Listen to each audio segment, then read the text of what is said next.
Yeah, listen, I thought we played great for 25, 26 minutes. Up 20, up 20, really guarding, and really, I thought, pretty sharp offensively.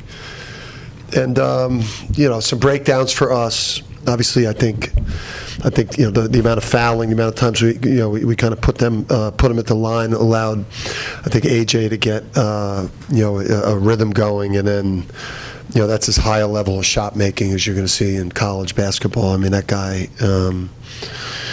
with the threes, and he hasn't been making the threes, at least to start the year. He's been a rim guy, but he was, he had the whole bag going tonight.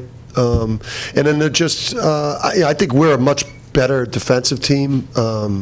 They obviously closed the game, I think, on a heck of a run. But that's when you got, Saunders, Wright, and DeBonza. You got three guys like that on the perimeter. That's some serious firepower. But, I thought we looked like an awesome team for 25 minutes. Obviously the last 15 minutes, we just kind of hung on and weren't very good against pressure. And then, lost some integrity on the ball. But, the foul trouble obviously hurt. But I, credit BYU and those guys. They showed some real fight today. I mean, they could have lost by. They could have walked out of here, lost by 20 easily, but those guys dug their heels in and showed, that the coach is a heck of a coach, and they got a real culture and a real chance to compete for championships. Did you like the job by and large? I mean, obviously AJ got his. Jalen and JD kind of did on him for about, for most of the game anyway. Yeah. I mean, the foul trouble hurt, but the foul trouble happened. Some of it was self-inflicted, but some of it is, you're guarding maybe the best offensive player, in college basketball, potential #1 pick. I just thought there were times early in the second half, where he posted us some, and he went like tap, tap, and on the second tap, I think we could have got like an offensive foul on him. But we got a little like sloppy, with the technique, and then once he got it going, that's what players that are as special as him just start doing. But I thought we actually guarded him well. I mean, the first half, you couldn't have guarded him better than we guarded him the first half. Dan, you talked about the journey ahead for Silas, and it's going to be a long one, as it is for anyone becoming a great point guard. Was tonight a big jump for him in the way he played overall and some of the plays he made down the stretch? Yeah, I mean, that's just exactly what we need at that position. Plus, the guy's a ball hawk, too. And he obviously showed that he's clutch, and he's able to get to the free throw line. He's able to put pressure on the rim. That's something we haven't had. We did not have last year. A guy that can get to the rim, get in the paint, finish, get to the free throw line. Made a huge baseline. Runner, and I think the guy is going to keep getting better and better, and we needed that from him. I thought Jaden Ross was awesome tonight in 12 minutes, but he got in foul trouble. But we had some problems on the wing tonight. Jalen and Solo both had subpar offensive games, and so we needed that from Silas, and he delivered. Despite 9 turnovers in the second half, you guys shot 56% from the field. What did you see as the key to continuing to generate points in the paint and just stay in rhythm? Yeah, we just had problems, and I'll credit BYU. They mixed their defenses up. They showed the diamond. They showed a diamond trap in the first pass. They showed a softer diamond. They showed some zone. They switched some possessions. Some other possessions they didn't switch. We had some breakdowns in communication. And then, there were probably 7 or 8 of those turnovers that were just self-inflicted, bizarre shit. And, if we don't turn the ball over that many times, we probably could have gotten the high 90s tonight in terms of scoring the ball. And then saw you talking to AJ after the game. What was your message to him?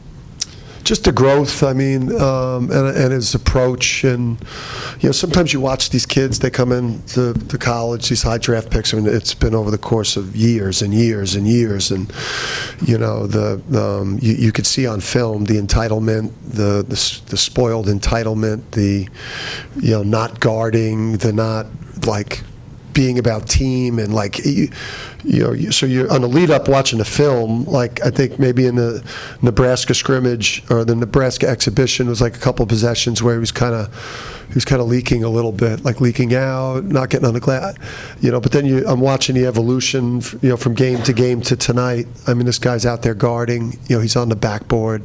He's communicating with his teammates. I mean, he's playing with a level of desperation to win the game. For a guy that's going to be maybe the number one pick, it's just. There's like a little refreshing to see the guy and the mental toughness. I mean, his first half was a mess, and for him to be able to put that behind him back home and put that second half performance on was as good as you'll see from a freshman. And I told him that. What do you think of Terrace? Obviously, this was going to be a physical game, but it felt like he sort of dominated inside, especially early. But sort of deep. Yeah, I mean, Terrace is still working back, too. I mean, Terrace was not, I know it sounds, he did not, play up to his level today with 21 and 8. I mean, this guy is, I thought he could have been better. We missed him a few times. He posted off the block when he had a physical advantage, when he should have been ducking in deep and just turning and scoring. He posted up off the block, which allowed them to dig and trap the post. But the ceiling is real high for Terrace. I mean, Terrace has a chance to be one of the best centers in the country the whole year, and he is still working his way back from the hamstring. So he's going to keep getting better and better. In previous years, your offensive scheming has opened up a lot on the perimeter. Not to say that it hasn't this year, but it seems that the team has been doing a better job generating space on the inside from inside of the arc. Is this something that you've been highlighting and focusing on, or is it something that was always there, but it's just especially clicking this year? Yeah, I think going with Adama, I think going back to some of the ways we used Adama, because Terrace has got more similarities to Adama. Where you're more of a post-up team, and I think you could use a lot of off-ball screens. Not just to shoot threes. You can use a lot of off-ball screens to get guys downhill at the paint. Which is, I think, for us, a lot of what we're trying to do off the ball, even the misdirection things, is it's almost like using off-ball screens like a zoom or off-ball screens like a ball screen or a zoom, just to create an advantage where guys can now just escape dribble and go get paint and create. So. I mean, we're still at the experimental stage. There's some stuff that we're running that's shit that we got to get rid of, and then there's a lot of stuff that we're running that we like that we could build a lot more counters and different things off of. Coach, I know you said you wanted to see a little bit more out of Terrace, but he had early turnovers, fought back from those, and it seemed like he got hurt a little bit late and still managed to finish the game and make an impact. Is there something you take from that, and what can you take from that? Yeah, I mean, he's probably just, he's probably at about 80%, just physically, with just returning from the hamstring. And just, he hasn't had the practice reps.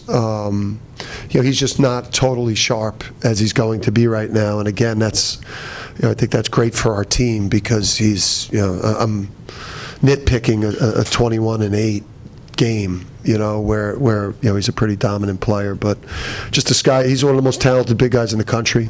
And, he's going to get a lot sharper and a lot better as the year goes on. And he's got, obviously, a big challenge on Wednesday. Coach, early in both halves, you just punished them in the paint. Was that intentional? Have you seen something on film there, a weakness, or was that something you want to do just as what you're doing this year? Yeah, I mean, just with Braylon being out, and it's looking good for Braylon. I think, Braylon's progressing nicely. He's working his way back. We could see him, sooner for some of these big games than we originally thought. The guy's a fast healer, but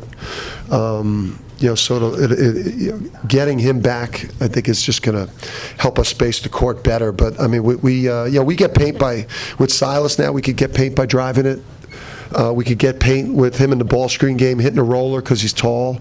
We could get paint because we've got great cutters. We could get paint because we've got a center that is hard to guard one-on-one, as hard to guard as anyone in the country one-on-one. So, and we've got We got Solo Ball.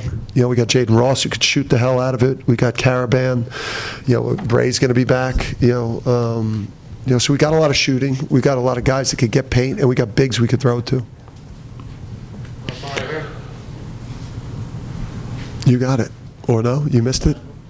Sure, go ahead. Yeah, Silas had a hell of a game today. And, Vanna tweeted it was a breakout game. He became a Husky today. Yeah. How much fun is it to coach that? Well, I think it's very comforting to know, just kind of what we have at that position this year is it's potentially high level, and it's a two-way player too. I mean, the guy, he can really guard, and you see that element he brings to our offense, just being able to, play off script and just attack, and not everything has to be manufactured through actions and execution. Where, he's a guy that can just go make a play. Anything else? We good? Last one right here. What's that? Just wondering where you feel like you guys are at defensively at this point, and if this game and maybe Wednesdays are something you're looking for to learn about what you have.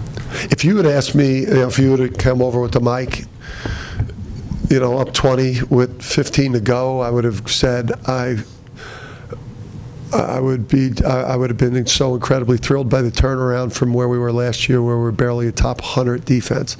Now, those guys are one of the toughest teams in the country to guard. But I do think that some of what happened in the second half was you get a lead, and you get a lead and you just don't want to give up threes. So that's the way you're going to lose the game. So I think you end up hugging off the ball too much, and now Rob Wright's seeing too many lanes to drive, and Saunders is seeing too many lanes to drive, and they're going 5 out with shooters all over the court. So and then DeBonza's making shots, quite honestly, that. I don't know a lot of players are going to make the degree of difficulty shots in isolations one-on-one that guy, was making out there. So there's things we got to fix. We got in some foul trouble that hurt. The wings, who I thought were guarding really well, got in foul trouble. But I think the group's got the potential where the defense won't hold us back from winning championships this year. Expect a similar challenge Wednesday or a little different? I mean, Wednesdays, yeah. I mean, that's just great. Just so excited to be able to play this caliber of games and just be tested by these type of teams, and give people fun games to watch. I mean, just in November when you're fighting for attention in college basketball, to be able to give fans a game like that, and bringing AJ home and having a game that went down to the wire, an exciting game back in Boston, and Ray Allen in the house and Karan Butler in the house, a couple of the GOATs here. And Wednesday night, who's had a better start to the year than Arizona, beating Florida and, going to LA and beating UCLA. So that's just another, I'd imagine top 5 matchup on Wednesday night in, I don't know which arena, because we play in 2 different arenas. Okay, it's in Gamble Arena then in Stores. Here we go.